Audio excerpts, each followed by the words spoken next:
हम छोटी सी प्रार्थना करते हैं, फिर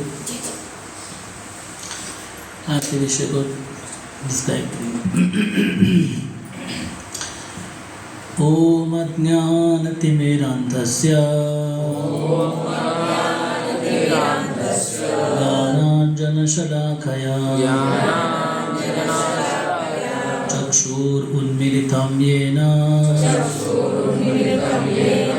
तस्मै श्रीगुरवे नमः।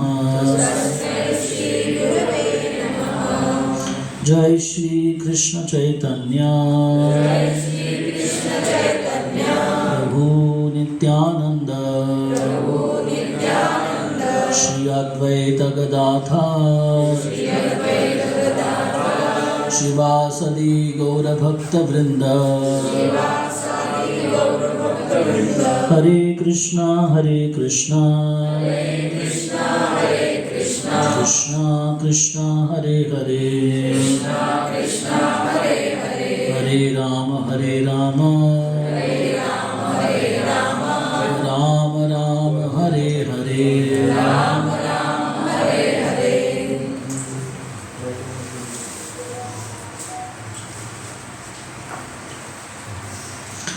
हरे कृष्ण। गीतांतम के कार्य में आपका स्वागत है। आप सही में भक्त बन गए, क्योंकि भारत पाकिस्तान की क्रिकेट के मैच को त्याग करना ये सबसे बड़ा त्याग है इंडिया में। इतना बड़ा त्याग, वैराग्य आपके अंदर उत्पन्न हुआ है भक्ति करके। कम से कम क्रिकेट तो छोड़ पाए आप। तो आध्यात्मिक दृष्टिकोण से यह बहुत बड़ी उपलब्धि है, क्योंकि यह ज्ञान प्राप्त करना जीवन का आद्य कर्तव्य है।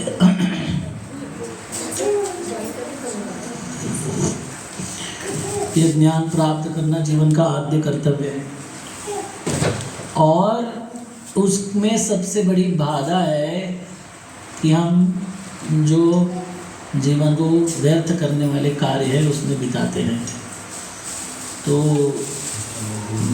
खेलने वाले तो बेचारे टाइम बिता रहे हैं ऐसा, मगर देखने वाले तो बहुत ज़्यादा टाइम खराब कर रहे हैं अपना। तो इसलिए आप आए, इतना उत्सव को याद रखें, इसलिए आपको विशेष धन्यवाद। तो शिव जी के बारे में चर्चा करना एक बहुत महत्वपूर्ण कार्य हमारे शास्त्र में बताया गया है।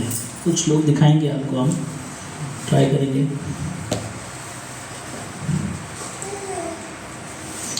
तो शिव जी कौन है, या उनका रूप या उनका स्वरूप क्या है, उसके बारे में हमारे शास्त्र बहुत गहराई से वर्णन करते हैं। तो पहले तो डिस्क्लेमर मारना जरूरी है कि जितना हर एक विषय में भारत में भेसड़ मिलती है, भारत में सभी तरह मिलते हैं। मैं एक रिपोर्ट देख रहा था अभी रिसेंटली, जिसमें दिखाया था कि 75% of the milk samples, milk में जो दूध आता है भारत में, उस पर सैंपल्स लिए गए थे। उसमें 75% सैंपल्स में यूरिया, पाम ऑयल, सोडा, साबुन ये मिलाया था। सिर्फ 25%। फिर आप कौन सा वाला 25% वाला पीते, 75% वाला पीते, आई डोंट नो। मगर उन्हें ये रिपोर्ट कहाँ प्रेजेंट की है, ऐसे बाहर वाली रिपोर्ट नहीं है। ये रिपोर्ट पार्लियामेंट में पढ़ी जा रही है, उस रिपोर्ट का भाग है ये। तो आपको सभी पता है आपको कि हर एक विषय में, हर एक खाने के पीने का सब कुछ है। यहाँ तक नोट भी नकली छपते रहते हैं, असली भी नोट रहते हैं, नकली भी रहते हैं। उसी तरह ज्ञान में भी इतना भेसड़ बना के रखा हुआ है कि हमें सही ज्ञान प्राप्त करना बड़ा मुश्किल होता है। जैसे सही दूध प्राप्त करना बड़ा मुश्किल होता है, आपको एक भरोसेमंद गौशाला के साथ कुछ कनेक्शन होना पड़ता है, तब जाके गारंटीड मिल सकता है कि आपको जो दूध पे घर मिल रहा है, घर पे मिल रहा है दूध, वो शुद्ध है, पवित्र है, बिना भेसड़ का है। उसी तरह हमारे शास्त्र के ज्ञान को भी प्राप्त करने के लिए बहुत सारा भेजा है, मगर उसमें हमें एक्चुअल शास्त्र में क्या लिखा है उसमें जानना चाहिए। तो एक बहुत सुंदर श्लोक आता है, मैं उसको if somebody else can operate it will be nice, you can call your Prabhu, I told him to handle the computer। उसमें हमारे एक शास्त्र आता है बहुत सुंदर है। शिव जी कौन है? शिव जी भगवान के एक विशेष रूप है और उनका कार्य है कि सबसे पतित जो लोग हैं दुनिया में उनका उद्धार करना। इसलिए शिव जी को बहुत विशेष स्थान दिया गया हमारे शास्त्र में। आपको पंखा चाहिए ना? जो पंखा वाले उधर उस रेंज में बैठे उनको पूछ रहा हूँ, चाहिए तो रखिए, कोई प्रॉब्लम नहीं। तो शिव जी भगवान का एक विशेष रूप है और उनका कार्य है जिनका उद्धार कोई नहीं कर सकता है, उनका उद्धार करने की जिम्मेदारी शिव जी लेते हैं। और यह भावना जो है कि सभी जीवों को भगवान के पास लेके जाना है, ये जो भावना है ये एक भक्त की भावना है, वैष्णव की भावना है। वैष्णव का क्या रहता है? एक भक्त का क्या कार्य क्या रहता है? उसका एक कार्य रहता है कि वो अपना खुद का भक्ति बहुत अच्छा करे, भगवान के साथ अपना जो दृढ़ संबंध प्रस्थापित करे। This is first activity. मगर जब वो भक्ति करता है तो साथ साथ में उसकी एक बहुत तीव्र भावना होती है कि बाकी जो लोग इस आध्यात्मिक मार्ग से बिछुड़ गए इधर उधर और फिजूल की बातों में अपना टाइम गंवा रहे हैं। इसलिए मैंने आपको अप्रिशिएट किया क्योंकि वो शिवरात्रि की लाइन पे चलता है, क्योंकि फिजूल की बातों को बाजू में रखना इस दुनिया में बहुत मुश्किल काम है कि नहीं? हमारे शास्त्र बताते हैं कि दुनिया का एक नियम है कि जो विशेष चीज़ है उनको ऑर्डिनरी बना देना और जो ऑर्डिनरी चीज़ है उसको विशेष बनाना, है कि नहीं? क्रिकेट विशेष नहीं है। क्रिकेट विशेष क्यों नहीं है? हमारी कोई जानी दुश्मनी नहीं है ICC वालों के साथ। हम आपको बता रहे कि 4, 5, 6 घंटे में व्यक्ति 4-5 पुस्तक पढ़ सकता है। कंपनी का एक दिन का काम हो सकता है जिसमें उसको 10,000 रुपये मिल भी सकता है अगर उसको अच्छी सैलरी होगी तो। ये तो मटेरियल बेनिफिट हो गया। भगवान का नाम जप कर सकता है, अपने घर को स्वच्छ कर सकता है, अपने मन को स्वच्छ कर सकता है, शास्त्र पढ़ सकता है। ये सब छोड़ के एक डंडा लेके बैठा हुआ है, सब पिट रहा है बॉल को और उसके 10-15 लोग उसके पीछे भाग रहे हैं पागल की तरह उस बॉल को पकड़ने के लिए। इसमें क्या विज्ञान है? कुछ नहीं है कि नहीं? तो इसलिए हमें फिजूल की बातों में हमारा टाइम नहीं गंवाना चाहिए। कुछ तो कंस्ट्रक्टिव। आयुष्य क्षण एकोपी न लभ्यते स्वर्ण कोटि भी। अभी आपका 15 मिनट गया, ये जो पीछे वाला जो 15 मिनट है, हम शास्त्र बोलते हैं कि हम 50 करोड़ रुपए देंगे तो भी वो 15 मिनट को वापस नहीं ला सकते। हम गए वो अभी बस, है कि नहीं? गए मतलब गए। इस दुनिया में कोई चीज़ नहीं है जिसके एक्सचेंज में आपके जो गए वाले 15 मिनट है वो मिल सकते हैं, आपको नहीं मिल सकते वापस, वो गए। इतना टाइम इज़ मनी, ये इस यहाँ पर पता चलता है। तो इसलिए हर एक मोमेंट, प्रत्येक क्षण भगवान से संबंधित कार्य में ही जुड़ना हुआ चाहिए। हर एक थॉट, सोच भी है वो भी भगवान के संबंध में आना चाहिए। तो ऐसा हमारे शास्त्र गहराई से बताते हैं। और एक वैष्णव की भावना होती है कि मैं भक्ति अच्छा करूँगा और क्या करूँगा, दूसरों को भी भक्ति में प्रोत्साहन देने की प्रयत्न करूँगा। मैं भी उनको भी इधर लाऊंगा, उनको भी समझाने की कोशिश करूँगा और उनके जीवन में कुछ अच्छा मार्ग पकड़ना चाहिए उसके लिए प्रयत्न करूँगा। तो ये क्या होता है, ये भावना वैष्णव की होती है।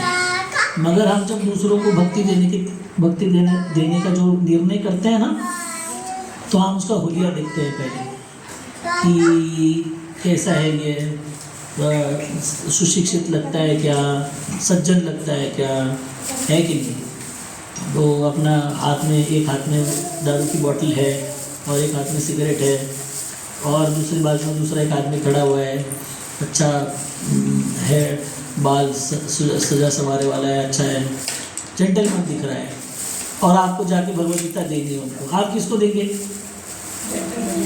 हाँ, जो थोड़ा अच्छा दिख रहा है उसको देंगे, वो उसके पास क्यों जाएंगे? बोले नहीं यार भाई इसका हो गया, मारने लग जाएगा। हाँ, वो मारने आ जाएगा, मारने आ जाएगा, रिजेक्शन गारंटीड है, तो उधर नहीं जाएंगे, हमारी इच्छा नहीं होगी उसको देने की।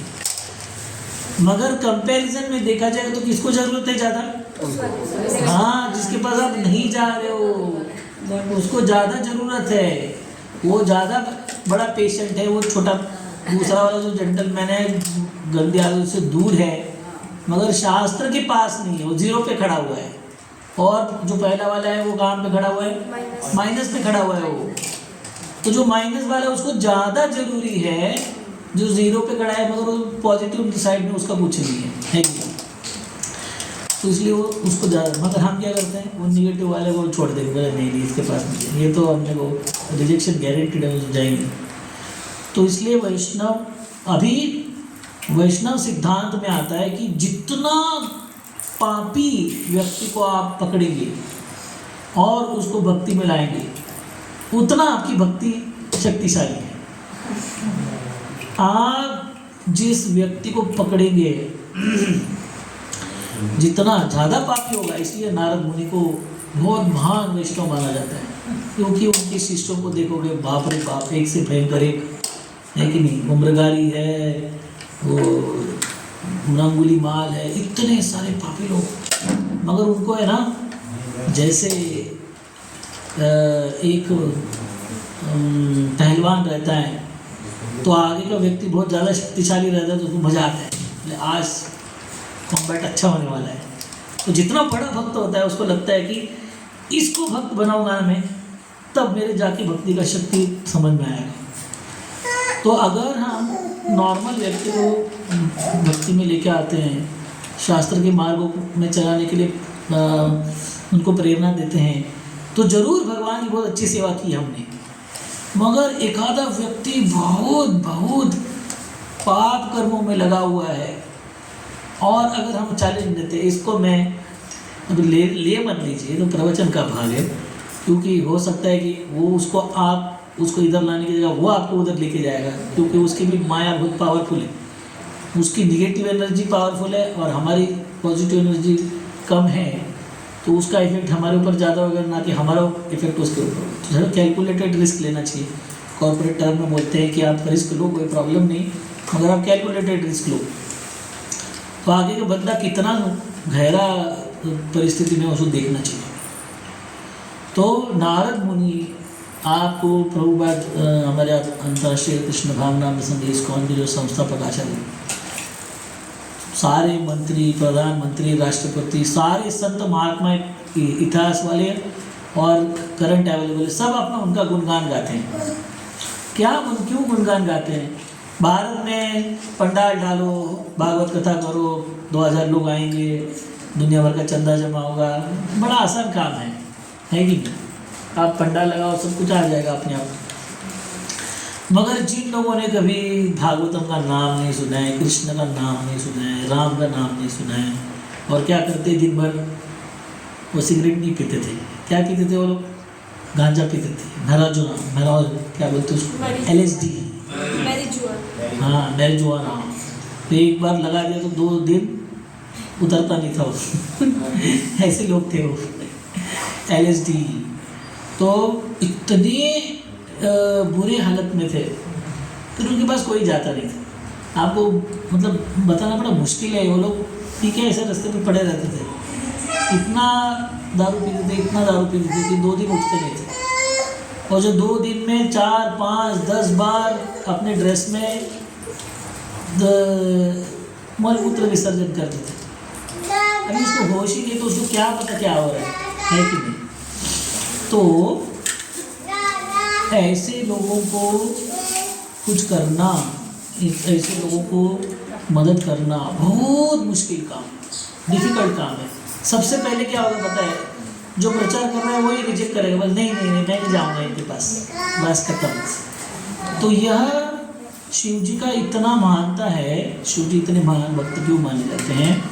क्योंकि सारे सिस्टम ने जिनको रिजेक्ट कर दिया है, उनको शिव जी अपना मानते हैं और किसका उद्धार करने में पीछे लगे हुए हैं? भूत, प्रेत, पिशाच, ये सब लोगों के पीछे लगे हुए हैं। उनके आजू बाजू में ऐसे लोग हैं, इसका मतलब ऐसा नहीं समझना चाहिए कि शिव जी भी उनकी कैटेगरी में आते हैं। बहुत सारे लोगों को ऐसा लगता है, मगर नहीं, शिव जी उसकी कैटेगरी में नहीं आते। शिव जी ऐसा रूप अपना वॉलंटरीली ऐसा लाइफस्टाइल जमा करके रखा है उन्होंने, ताकि उन लोगों को शिव जी के पास आने की प्रेरणा मिले, उनके साथ रहने के लिए मिले और साथ में रह के उनका उद्धार हो। इस भावना के साथ शिव जी ने जो रूप लिया है वो उसके पीछे भावना है। इसलिए हमारे शास्त्र ये श्लोक बोलते हैं। अरे कहाँ गया? दूसरा कुछ लिख रहा है, अरे स्क्रीन में कुछ और है। आई विल डू समथिंग, ठीक है, डू समथिंग। इसलिए शिव जी सबसे महान भगवान के रूप हैं। मगर एक देखिए जो जोड़ी है ना, लक्ष्मी नारायण की जोड़ी या राधा कृष्ण जोड़ी, यह लोग हजारों अलग अलग रूप लेते हैं। इसलिए अलग अलग रूप लेते हैं ताकि किसी न किसी रूप में हर एक व्यक्ति उनके पास आके उनसे जुड़ जाए। ये उनके पीछे मकसद है। तो भगवान विष्णु और लक्ष्मी देवी का एक प्रकृति के साथ संबंध हुए वाला एक रूप है जो है शिव जी और पार्वती। और हमारे शास्त्र बहुत गहराई से बताते हैं कि पार्वती माता कौन है, पता है? It is said that Parvati is angry mother. कभी कभी माँ बच्चे बहुत बदमाशी करते हैं, अभी वही माँ जो खाना बनाती है, सब कुछ करती हैं, संगोपन करती हैं, है कि नहीं? और बहुत उधम मचा रहा है बच्चा, काम से ज़्यादा आवाज़ कर रहा है, ये कर रहा है, वो कर रहा है, सब उल्टा पुल्टा कर रहा है, सब किचन में आके, है कि नहीं? तो क्या होता है अभी वो? अभी एक लाफा आएगा। एक तो पहले तो लाल दिखेगी, रोज़ तो नॉर्मल कलर की दिखती है, मगर उस टाइम पे लाल बनेगी। उससे काम नहीं चला तो क्या करेगी? पहले तो आंखें बड़ा करके लाल बनेगी, नहीं तो फिर अभी आएगा लाल। So she is mother. मगर माँ का कौन सा रूप हमें प्राप्त करना है, ये बच्चे के हाथ में है, माँ के हाथ में नहीं है। माँ के सारे रूप है, मगर वो रूप का बदलते रहती। क्यों? बच्चे का जो रूप आता है उसके ऊपर से अपना भी रूप बदलते। अब बच्चा बहुत सयाना है और इतना ईमानदार है, प्रामाणिक है, सज्जन है, बहुत अच्छा बिहेवियर करने वाला है, फिर माँ को लाल रूप कभी लेना नहीं पड़ता है, तो प्रेम से काम चलता है, आशीर्वाद मिलते रहता है बार बार, है कि नहीं? मगर वही माँ जब बच्चे उधम मचाते हैं, बहुत ज़्यादा कंट्रोल के बाहर चले जाते हैं, फिर क्या करती है वो? वही माँ काटे लाटन बेलन लेके आती है, अभी दिखाते होते हैं, है कि नहीं? फिर फटके मारती है। तो दुर्गा देवी और शिव जी यह भगवान के रूप है, मगर वो एंग्री मदर है कि नहीं? ये जो राक्षस लोग हैं ना सारे, उनको लगता है हम शिव जी की पूजा करेंगे, पार्वती की पूजा करेंगे, मगर राक्षसों को मारने का काम कौन करता है? पार्वती माता करती है। महिषासुर मर्दिनी बोला जाता है उनको। वो सिंह पे बैठे आ रही है और हाथ में दुनिया भर के शस्त्रास्त्र है और उनका रूप देखिए लाल लाल। और आप सीता माई को देखिए, कितनी सुंदर मस्त ड्रेस पहना है, गजरा पहना है, बाली पहना है, ऐसा हाथ है। और दुर्गा माता का हाथ कैसा है? अभी दिखा दूँ तेरे को। तो दोनों ही मदर है हमारे, माताएं हैं। दुर्गा माता है, सीता माता है, राधा रानी हमारी माता है, लक्ष्मी देवी माता है। और भगवान कृष्ण, भगवान श्री राम, भगवान विष्णु है हमारे पिता है। और शिव जी भगवान विष्णु के ऐसे रूप हैं जो शिव जी और पार्वती माता भगवान के ऐसे रूप हैं, जितने भी बिगड़े वाले लोग हैं उनको सुधारने का काम करते हैं। माता दुर्गा माता पिटाई करके करती है और शिव जी उनको शास्त्र पढ़ के अच्छा मार्ग दिखाने के चक्कर में पड़ते हैं। तो ऐसे करके इन दोनों की जोड़ी अद्भुत जोड़ी है ये।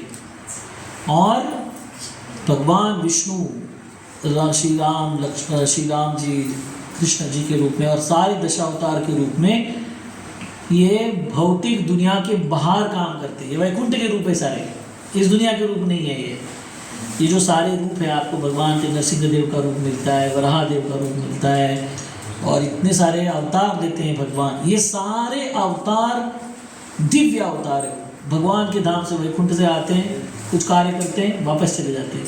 मगर एक अवतार भगवान ऐसा लेते हैं जो शिव जी का अवतार है कि वो इस दुनिया के भाग बन जाते हैं और यहीं रहते हैं और इस सारे दुनिया के जो इस दुनिया में लोग हैं ना वो यूनिवर्सली इनवेरिएबली सब बदमाश कैटेगरी में डाल जाते हैं। थोड़े कम बदमाश है, थोड़े ज़्यादा बदमाश है, मगर सब 5%, 2%, 10%, 20%, 40%, 90% परसेंटेज में वैरायटी है, मगर कुछ ना कुछ गड़बड़ी हर एक जीव के अंदर है। तो जो सबसे पतित वाले हैं उनका इंचार्ज लेते हैं शिव जी, बहुत गड़बड़ी करते हैं। इसलिए इस दुनिया को दुर्ग बोला जाता है। दुर्ग का मतलब किला। किला के बाहर आप निकल नहीं सकते, अंदर भी नहीं जा सकते, बाहर भी नहीं निकल सकते, किला या जेल। और इन दोनों के इंचार्ज है ये जो भौतिक जगत बनाया भगवान ने, दिस इज दी फोर्ट। और इस फोर्ट मतलब किले में, किले के जो क्या बोलते हैं उसको, थानेदार होते हैं ना, जो ख्याल रखते हैं किले का, वो है शिव जी और दुर्गा देवी। इन दोनों का काम क्या है बताएं?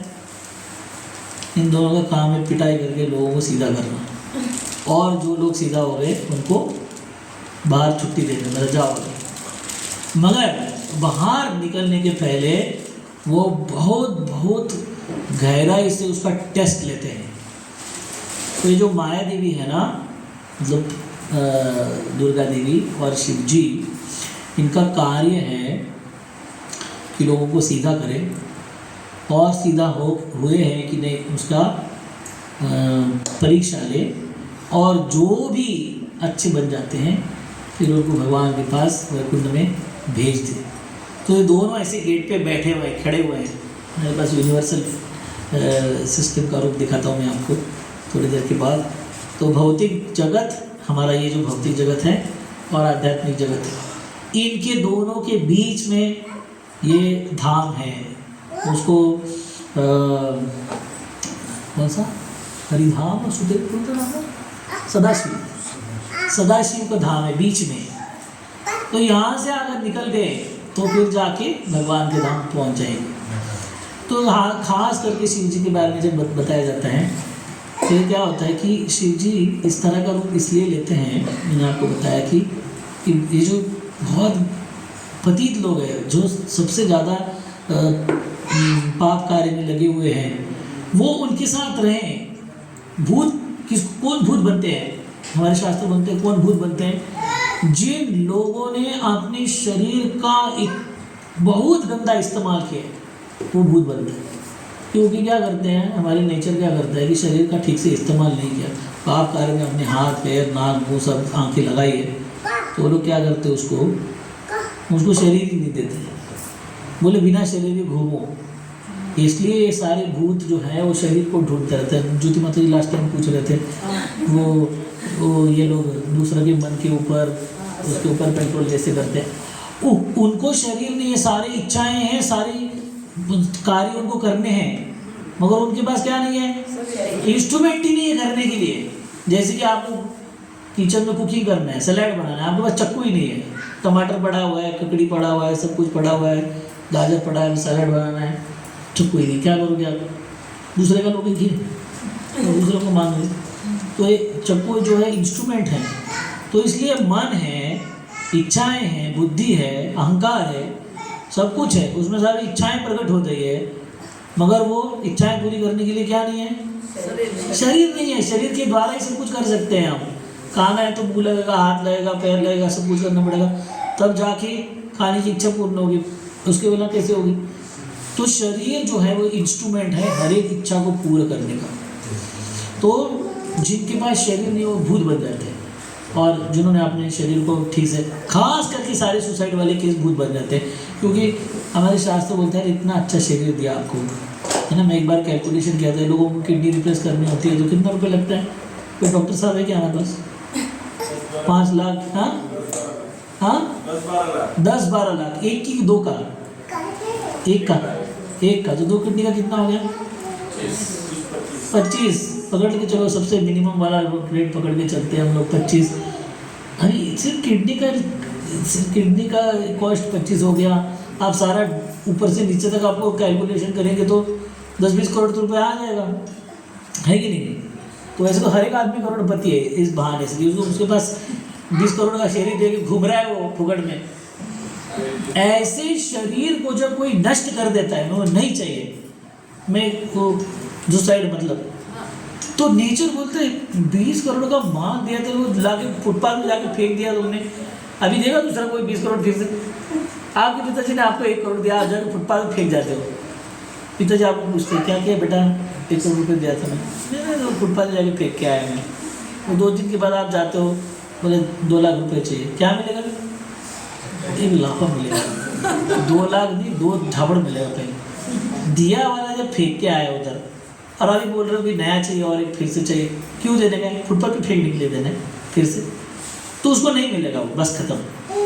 ये नियम है दुनिया का। उसी तरह इतना विशेष शरीर दिया हुआ है, खास करके मानव का शरीर सबसे महत्वपूर्ण माना जाता है, क्योंकि उसको बेचारे शास्त्र पढ़ने की बहुत फैसिलिटी है।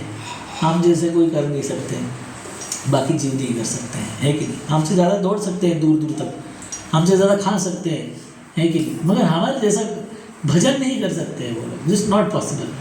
तो इसलिए हमारा बेस्ट कार दिया को लैम्बोर्गिनी दी हुए हैं दिन भर, है कि नहीं? खटारा मारुति भी रहती है, वो भी गाड़ी भी है, वो भी गाड़ियाँ अवेलेबल है। नैनो भी है, हमारे मंदिर में एक नैनो है उसको बाहर ज़्यादा धक्का मारना पड़ता है, वो कम चलती है वो है कि नहीं? ये सारे शरीर ये बाकी प्राणियों के हैं, एकदम बेस्ट लैम्बोर्गिनी लिम्यूजिन आती है अमेरिकन में, जो अमेरिकन राष्ट्रपति लोग वगैरह इस्तेमाल करें, काला कलर का लंबा सा गाड़ी, लिम्यूजिन बोलते हैं उसको। तो ऐसी वाली गाड़ी देने के बाद आप उसको किधर तो फुटपाथ में ठोक के सारा टुकड़ा फुकड़ा बना के घर पे आएंगे, पिताजी को बोले मैंने लैम्बोर्गिनी का हरी बोल कर दिया मैंने। अभी क्या होगा?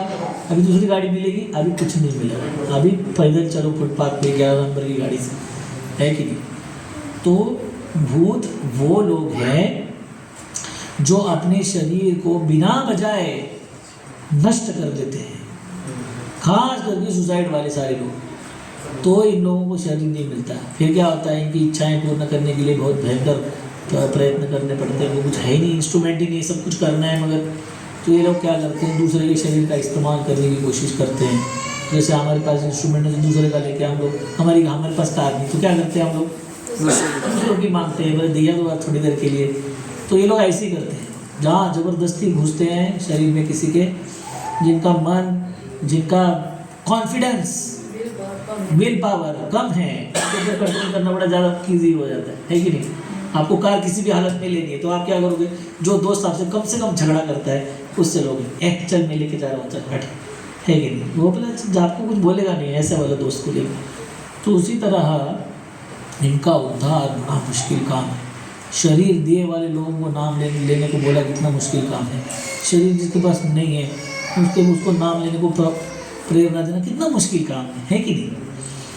इन लोगों का ख्याल करना, इन लोगों को भक्ति में लाना, इन लोगों को अच्छे मार्ग पे लेके जाना सबसे कठिन काम है, और ये काम करते हैं शिव जी। इसलिए भगवान भी है और वो भगवान के एक महान भक्त भी है। जैसे आपने चैतन्य महाप्रभु के बारे में सुना होगा, हम आपको 1-2-4 साल में मायापुर लेके जाएंगे तब आपको बहुत बड़ा वो मिलेगा, चैतन्य महाप्रभु के बारे में पूरा पता चलेगा। वो भगवान के अवतार है, भगवान कृष्ण के अवतार है, मगर एक भक्त के रूप में आए हैं। वैसे शिव जी भी अपने आप को, उनके खुद के मूड है, और हमारे शास्त्र कहते हैं कि वो सारे वैष्णवों में, सारे वैष्णव मतलब जो सारे विष्णु की आराधना करते हैं उसको वैष्णव बोलते हैं। सारे वैष्णव में सर्वश्रेष्ठ वैष्णव है शिव जी। भगवान का सबसे अच्छा भक्त कौन है? शिव जी है। क्यों? क्योंकि वो सबसे घटिया लोगों को, सबसे अच्छा टीचर कौन है? जो सबसे घटिया बच्चों हाँ, सबसे ढपर को है वो पास करके दिखाएगा, वो सबसे बेस्ट टीचर है कि नहीं? तो सबसे बेस्ट कुक कौन है? सबसे बेस्ट कुक कौन है? जो सबसे फालतू इंग्रेडिएंट से हाँ, आप कुछ भी दे दो उसको उल्टा सीधा, आपको मस्त रेसिपी बना के देगा, वो सबसे बेस्ट कुक है। उसी तरह सबसे बेस्ट डिवोटी वो है सो एकदम घटिया लोगों को भक्त बनाता है, वो उसको सबसे अच्छा भक्त माना जाता है। तो ये श्लोक वहाँ पे आता है। दिस इज द, ये श्रीमद् भागवतम का श्लोक है, इसको हमने लिखे वाला श्लोक नहीं उसके पहले से श्लोक अवेलेबल है, आप उसको पढ़ सकते हो। ये श्रीमद् भागवतम के 12वें स्कंद के 13वें अध्याय का 16वां श्लोक है। इसमें लिखा है निम्नगानाम यथा गंगा। आप इसको दोहराने की कोशिश कीजिए, बहुत अच्छा श्लोक। निम्नगानाम यथा गंगा देवानाम अच्युतो यथा वैष्णवानाम यथा शंभु पुराणानाम इदं ततः। तो बेस्ट बेस्ट चीज़ें इसमें वर्णन किया जाता है। निम्न गाना, जो बहती है, नीचे बहने वाली नदियाँ हैं, उसमें सबसे श्रेष्ठ क्या है? गंगा है। देवानाम अच्युतो यथा, सारे भगवान में भगवान कृष्ण, भगवान श्री राम, गोविंद, अच्युत, वो सब विशेष श्रेष्ठ है। और वैष्णवानाम यथा शंभु, सारे वैष्णव, दुनिया में हजारों लोग भगवान की आराधना करते हैं, है कि नहीं? हम श्रीरंगम गए थे अभी, श्रीरंगम मतलब श्रीरंगम मयकुटी में गए थे, और मैं श्रीरंगपट्टनम गए थे, वहाँ आपको वैष्णव मिलेंगे। सुंदर नारायण की पूजा करने वाले वो वैष्णव मिलेंगे। आप उड़ुपी में जाएंगे तो उड़ुपी कृष्ण वाले, मध्वाचार्य के सारे वैष्णव लोग मिलेंगे, है कि नहीं? ऐसे पूरी दुनिया में आपको, द्वारका में जाएंगे तो आपको द्वारकाधीश वाले मिलेंगे, अयोध्या में जाएंगे तो रामानंदीज मिलेंगे जो वैष्णव हैं। वैष्णव मतलब जो ऐसे ऊपर वाला तिलक लगाते हैं ना, सीधा वाला, ऊर्ध्व पूर्ण, ऐसा बोलते हैं उसको। दोनों चरण में भगवान के मेरे सर में धारण करता हूँ, और नीचे से तुलसी लगाते हैं, या तुलसी लगाते हैं, कुछ लोग बीच में लाइन लगाते हैं रेड, वो लक्ष्मी जी का प्रतीक है, और दो बाकी, तो दोनों जोड़ी होने चाहिए। तो वो सारे वैष्णव हैं, मगर ये वैष्णव क्या करते हैं? अपना भक्ति करते हैं और गलत लोगों से दूर रहते हैं। मगर शिव जी के जैसे वैष्णव हैं, वो अपना भक्ति बहुत अच्छा करते हैं, मगर क्या करते हैं? गलत लोगों के पीछे भागते हैं। तेरे को तो मैं बदल के रहूँगा इसलिए वैष्णवानाम यथा शंभु, सबसे बेस्ट वैष्णव है शंभु महादेव हैं। पुराणानाम इदं ततः, सारे शास्त्र में सबसे बेस्ट शास्त्र कौन सा है? श्रीमद् भागवतम। इदम, यह भागवतम का श्लोक है ना, इसलिए। तो ऐसे शिव जी है, मगर शिव जी ऑर्डिनरी नहीं है, शिव जी भगवान के एक रूप है। भगवान है और भगवान नहीं है, हमारे शास्त्र बताते हैं। मतलब भगवान नहीं मतलब भगवान के भक्त है, भक्त भगवान नहीं है, भगवान भक्त नहीं है, मगर शिव जी एक दोनों का विशेष मिश्रण है। उसके लिए ब्रह्म संहिता में एक श्लोक आता है, वेदांत.io से ढूंढो ना, श्रीराम के साथ आयो क्या कहाँ आ जाएगा? दीजिए तो हमारे शास्त्र बहुत सुंदर एग्जाम्पल देते हैं। आप इस तरफ आ हाँ ठीक है, वेदांत.io करना, मैं आपको कनेक्शन देता हूँ। तो उसमें वो एग्जाम्पल देते हैं कि दूध से दही बनता है, तो दही दूध माना जाता है। दही क्या है? दूध है ये कोई लॉजिक का खेल नहीं चल रहा है, ये सच्चाई हमारे शास्त्र बताते हैं।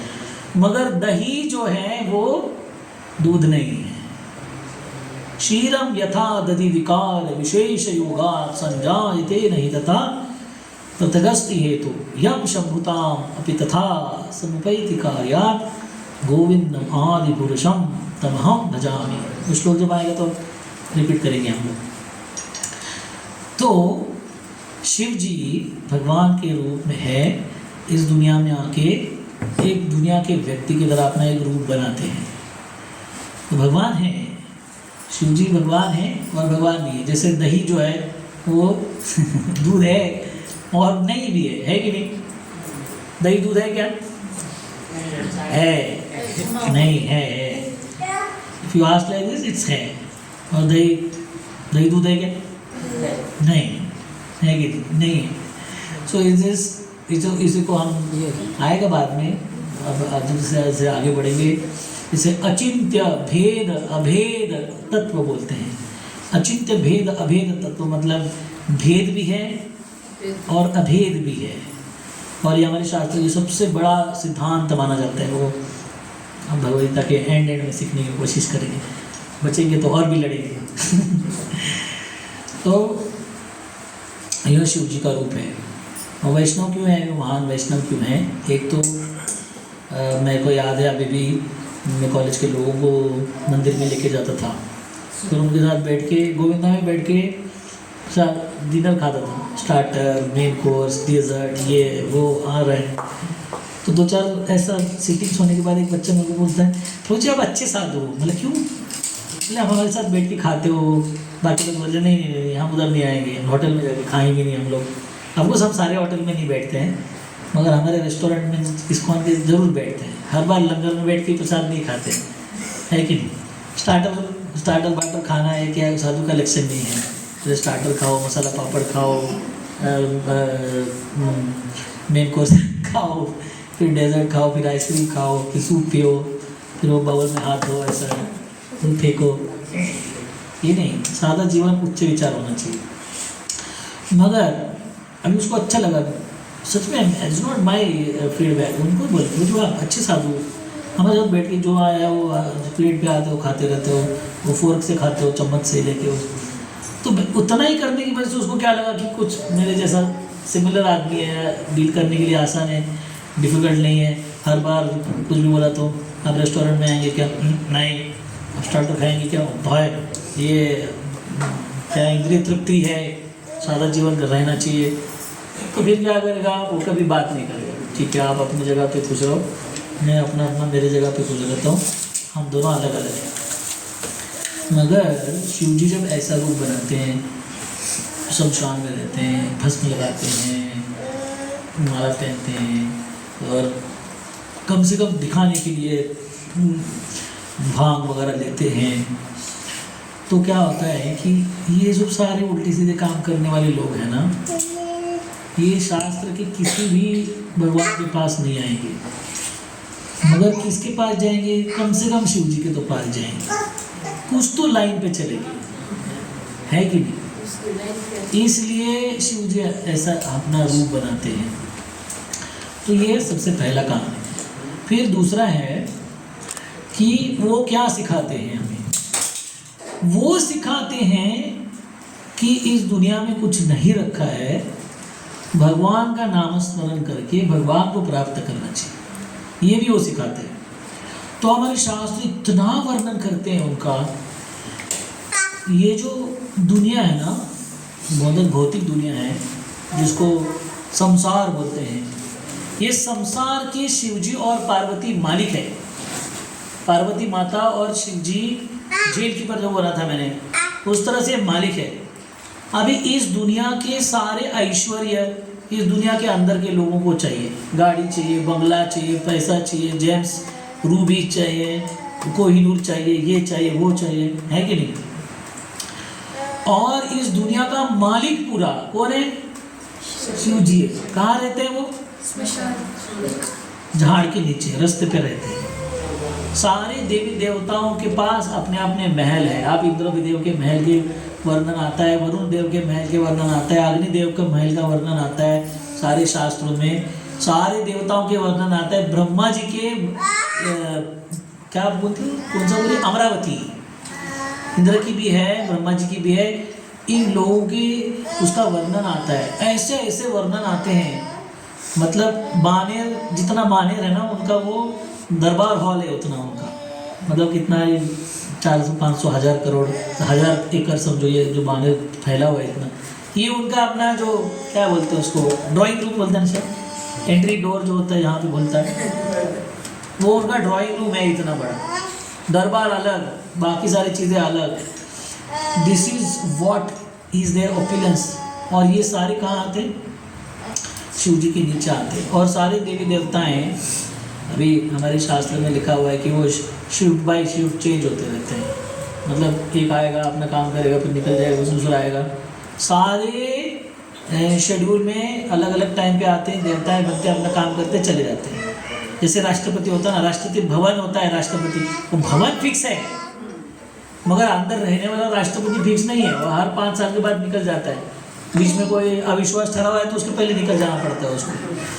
तो राष्ट्रपति भवन कायम है, राष्ट्रपति कायम नहीं है। उस तरह से सारे देवताएं हैं, उनके पोस्ट कायम हैं, मगर देवताएं कायम नहीं है। उसमें बैठने वाले सीट की अपॉइंटमेंट होती है, इधर उतना देर काम करो और निकलो बाहर। तो ये अग्नि देवताएं हैं, ये मिनिस्ट्री है, ये मिनिस्टर के नाम है, ये मिनिस्ट्री वो मिनिस्ट्री, देवताएं नहीं है, ये मिनिस्टर्स के नाम है। इसमें बैठने वाले लोग दूसरे दूसरे हो सकते हैं, जैसे आरोग्य मंत्री, अबे हर एक आरोग्य मंत्री अलग अलग नाम से होगा, मगर उसका नाम तो आरोग्य मंत्री होगा। तो ये सारी देवी देवता हैं, इनकी पोजीशंस है, वो उसमें अलग आदमी बैठता है, काम करते चला जाता है। मगर शिव जी का काम ऐसा नहीं, वो परमानेंट पोस्ट पे है, उनका नया नया अपॉइंटमेंट नहीं होता, वो छोड़ना नहीं पाता। इज अ परमानेंट अधिष्ठाता देव है इस दुनिया पे, शिव जी और पार्वती। तो इनका परमानेंट पोस्ट होने के बाद भी सारी दुनिया की संपत्ति उनके पास है, वो कैसा भी चाहिए वैसा घर बना सकते हैं, जितना बड़ा चाहिए उतना बड़ा बना सकते हैं। मगर वो क्या कर रहे हैं, रास्ते पे नहीं बना रहे हैं, रास्ते पे रह रहे हैं। वो एक वैराग्य शिरोमणि माने जाते हैं शिव जी। उसमें एक बड़ी लंबी कथा भी आती है। एक बार क्या हुआ कि पार्वती की बहुत सारी बहनें हैं, 9 बहनें हैं पार्वती की, मतलब 8 बहनें हैं और एक पार्वती 9वीं है, उनके नाम भी है, तो सती उनका नाम है। तो उन सारे बहनों के जो क्या बोलते हैं मिस्टर हैं, वो बड़े बड़े पोस्ट पे हैं, तो उनके घर बड़े हैं, गाड़ियाँ बड़ी है, विमान है उनके पास, ये है वो है।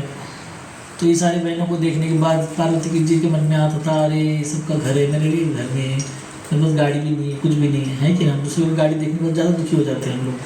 हमारी गाड़ी अच्छी होती है मगर दूसरी गाड़ी ज़्यादा अच्छी होती है, तो फिर हमको ज़्यादा दुख हो जाता है, इसलिए देखना नहीं चाहिए, चुपचाप अपना रास्ते पे देख के गाड़ी तभी दुख होना चाहिए जब अपनी गाड़ी ठीक नहीं चल रही है, तो otherwise we should be happy. जो दिया है मैंने एक बच्चे, मैं ऐसे ऑडियंस में जनरल प्रश्न पूछा था, आप खुश हैं दुनिया में, आपके जीवन में? तो सारे हाँ हूँ, कुछ तो अपना जो भी मन में आता है जो सवाल। एक बच्चा ने हाथ ऊपर किया, बोले प्रभु जी मैं खुश हूँ मेरे जीवन में, मगर दूसरों को देखता हूँ तो दुखी हो जाता हूँ। उसके पास सब है, वो खुश है, मगर क्या होता है इधर खिड़की से देखता है, आईफोन दिख रहा है उधर दुखी हो जाता है। अपना फोन चल रहा है अच्छे से, वो नहीं, उसको नहीं, उसका अभी वो आईफोन का दुख हो जाता है। तो बोलता है कि मैं तो सुखी हूँ प्रभु जी, है ना, जो चाहिए वो है मेरे पास, मगर इधर उधर देखता हूँ फिर मैं दुखी हो जाता हूँ, मेरे पास नहीं है। तो ऐसा वाला काम है। जो पार्वती माता भी दुखी हो जाती है, बोले क्या है हमारे पास कुछ भी नहीं है।